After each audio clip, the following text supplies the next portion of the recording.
itu pada wakil presiden, dan itu mungkin yang menjelaskan beliau merasa bosan dan atau kurang paham dengan apa yang dibicarakan, lalu memilih untuk pergi dari Akmil, dari lembah Tidar, dan mencari lembah yang lain yang memungkinkan kamera ada di situ tuh. Kan kita juga bisa lihat bagaimana kamera mungkin tidak lagi menyorot pada wakil presiden, sorotan terutama pada menteri-menteri yang kontroversial di situ tuh, dan wartawan mungkin udah bosen lah itu wajah itu tuh juga, gestur itu tuh juga, jawaban itu tuh juga.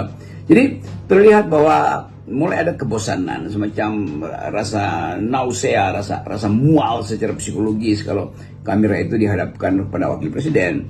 Dan wakil presiden juga tahu bahwa dia tetap dalam sorotan isu-isu fufufafa, private jet, dinasti segala macam. Mungkin itu mengganggu beliau sehingga memilih untuk pergi dari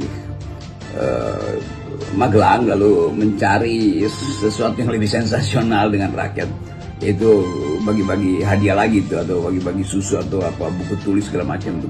Jadi memang ada kamera yang melekat pada wakil presiden untuk memungkinkan setiap saat wakil presiden bisa mengeksploitasi suasana supaya dia diingat terus. Nah, ini masalah yang menetap sebetulnya, atau mungkin kita anggap kok bisa ya pencitraan itu diwariskan, DNA-nya kok sama gitu kan, antara wakil presiden dan mantan presiden, Presiden Jokowi.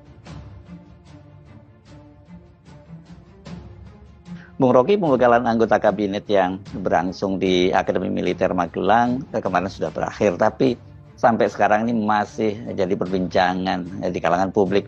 Dan yang paling banyak disoroti dan diperbincangkan itu adalah laporan berbagai media bahwa Wapres Gibran Rakabuming itu lebih dulu meninggalkan komplek Akademi Militer, bahkan mendahului Presiden. Dan yang mengejutkan, ini bukan karena urusan yang urgent, tapi ternyata kemudian wakil presiden ini belusukan ke pasar dan bagi-bagi susu. Ini kan ilmu lama Pak Jokowi yang persis plak ketiplak kembali dipakai oleh Gibran Rakabuming. Oke, bukankah wakil presiden harus terlibat secara total, komprehensif di dalam pembekalan menteri-menteri, karena beliau juga punya potensi untuk menggantikan presiden secara permanen atau secara temporer bila presiden berhalangan. Jadi kurikulum pembekalan itu juga mesti dipahami secara detail bahkan oleh wakil presiden yang setiap saat bisa ada dalam posisi memimpin. Dan itu yang sebetulnya orang menganggap bahwa apa sebetulnya yang dibekalkan pada wakil presiden, supaya dia juga paham bahwa seluruh urusan negara di suatu waktu akan berpindah pada dia dalam keadaan darurat ataupun dalam keadaan normal. Kan itu fungsi penopang atau penunjang dari wakil presiden. Tapi terlihat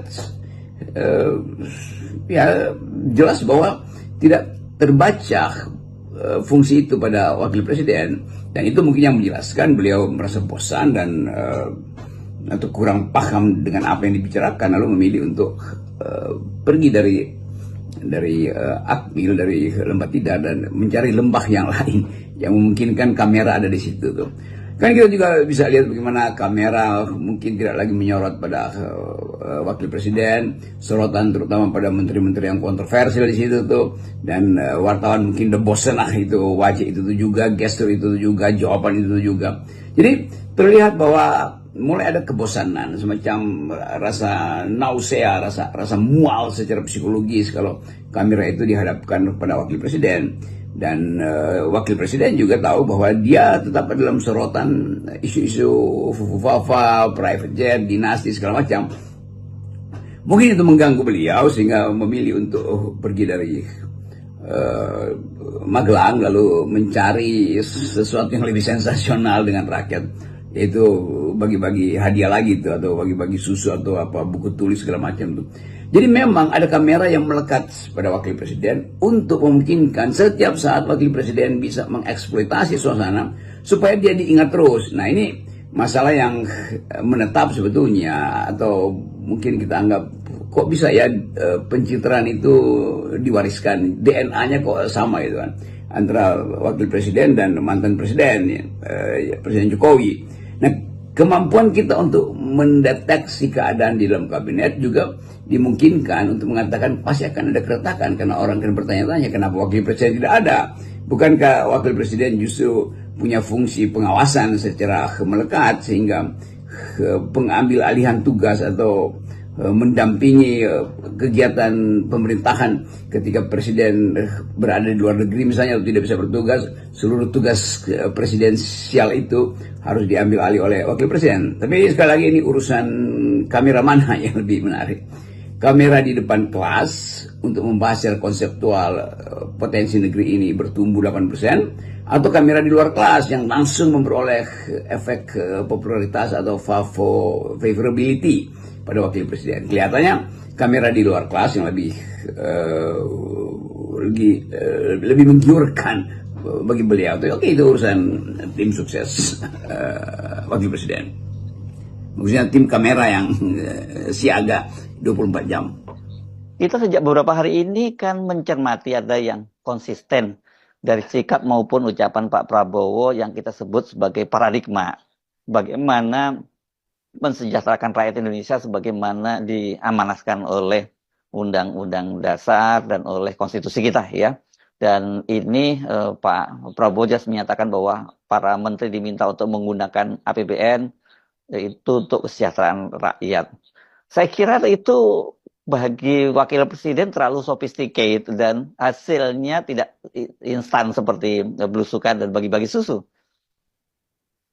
Jadi kalau kita simpulkan misalnya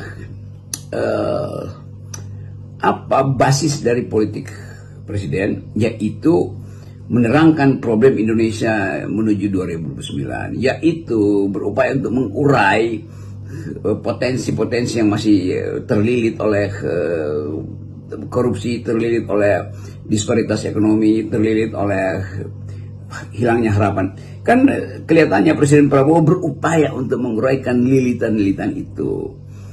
Jadi apa tidak atau terurai apa tidak itu urusan nanti. Tetapi upaya itu yang diperlihatkan secara konsisten. Dari pembekalan konseptual di Hambalang lalu pergi pada pembekalan yang lebih teknis di Magelang. Tetapi kalau wakil presiden kita tanya apa yang akan jadi semacam blueprint di dalam politik wakil presiden, ya pencitraan. Kan tetap buat wakil presiden yang lebih penting adalah mempersiapkan diri supaya elektabilitas atau likability dia itu tetap ada di atas. Jadi pasti ada lembaga survei yang memberi beliau semacam petua atau perencanaan strategi supaya harus terus hadir di depan televisi, karena orang Indonesia itu hanya mengingat mereka yang wajahnya ada terus di televisi kan, atau di depan kamera netizen. Jadi sekali lagi kita lihat kemungkinan ada keretakan nanti, atau saya kira saya pastikan aja pasti ada keretakan antara psikologi presiden yang berupaya untuk putting people first itu, sementara wakil presidennya putting kamera first itu. Jadi terlihat jarak pengetahuan atau jarak kapasitas, tapi itu bukan urusan para pengamat, itu urusan di dalam internal organisasi itu.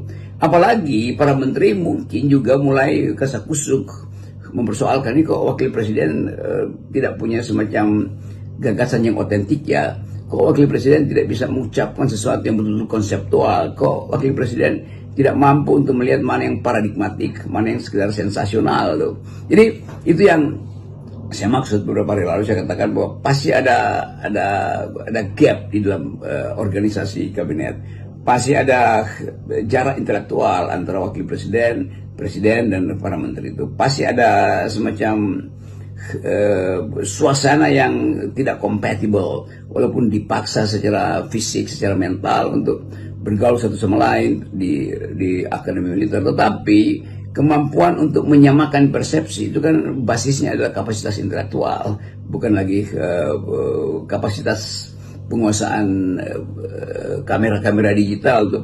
Jadi mungkin sekali saya berhitung bahwa dalam 2 minggu ini itu krisis awal itu mulai terlihat, yaitu uneven, ketidaksetaraan di dalam kapasitas kepemimpinan, karena mungkin banyak menteri yang menganggap ya lebih penting jadi dealer daripada jadi leader tuh, karena itu wapresnya lebih enak deal dengan hal-hal yang sensasional ketimbang bicara hal-hal yang substansial. Saya pikir memang sulit ya kita memaksakan Gibran itu untuk bisa tune in dengan ide-ide besar Pak Prabowo. Itu terlampau complicated lah buat Gibran gitu ya. Nggak usah dengan Pak Prabowo deh. Dengan beberapa menteri saja kita bisa menduga Gibran ini bakal nggak nyambung ya. Jadi Gibran ini merasa nggak nyaman ada di lingkungan semacam itu, dan dia pengen cepat-cepat kembali ke habitat asalnya, yakni ke kerumunan massa di pasar-pasar. Itulah sesungguhnya habitat dari Gibran. Ya, dugaan saya ada satu keadaan di dalam 4 hari ini di Lebat Tidar yang menghasilkan kejenuhan itu. Jadi tentu tetap ada kelompok di situ, ada vibes di situ bahwa yang ekonom pasti bergaul dengan ekonom, yang menteri-menteri teknis juga mungkin yang membawahi ekstraktif industri atau infrastruktur berupaya untuk nyari semacam pakem, karena kabinet ini kan besar sekali sehingga mengenali lebih awal alam pikiran para menteri yang searah atau satu konsep, satu paradigma atau satu koordinasi dalam Menko itu memerlukan penyesuaian adaptasi psiko